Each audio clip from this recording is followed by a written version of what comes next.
Joining us now, the host of the wrap-up on Prager University, CJ Pearson. CJ, we have to ask you, don't Jewish lives matter?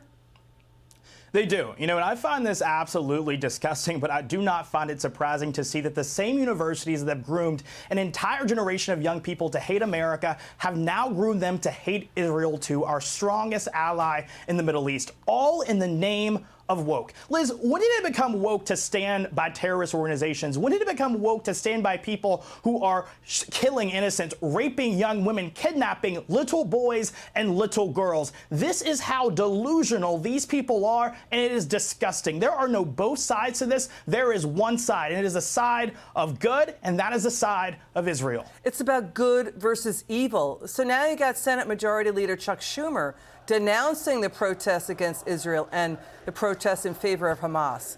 When he was asked about the Democrats' squad support of Hamas, he reportedly said, quote, "If the threat of Hamas is not eliminated, they will do it again." And the irony is, Hamas would have killed those same individuals who were backing them in those protests. I mean, Senator Schumer said Iran will never see another penny of the $6 billion in frozen funds. So Senator Schumer is pushing back on his own party.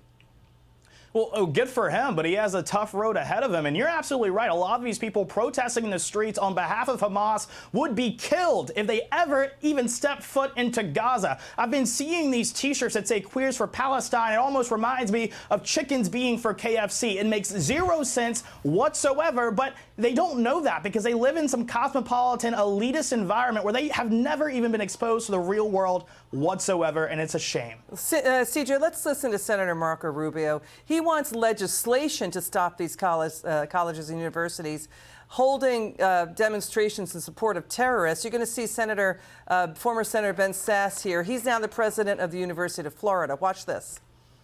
You do not have a First Amendment right to argue on behalf of a terrorist organization in this country, one that not only has committed violence, but has pledged to commit even more violence in the future. And we most certainly should not be subsidizing it with federal taxpayer dollars that are paying for the student aid so that all these wackos can go to school, be further indoctrinated, and then take to the streets calling for intifada and the murder of Jews. Why are we paying for this? You got so many universities around the country that speak about every topic under the sun, Halloween costumes and microaggressions, but somehow at a moment of the most grave, grotesque attacks on Jewish people since the Holocaust, they all of a sudden say there's too much complexity to say anything.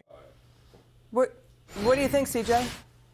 Liz, I'm a staunch advocate for freedom of speech, but you are not free from the consequences of your speech. I've seen some people on the internet seek to defend these students from being blacklisted from some of the jobs that they had been offered because of their decision to stand by this terrorist organization. No, these people need to learn the lesson that these words are not okay and they will never be okay. What's interesting to me is that all of these leftists, they created cancel culture, and now they're somehow against it when people are holding them accountable for making the decision to stand by a terrorist organization that is killing innocent people. No, they can lose their jobs and they can learn their lesson, and it's been something that we've had to deal with on the right for a long, long time, and I have no sympathy for them. Okay, CJ Pearson, thank you so much.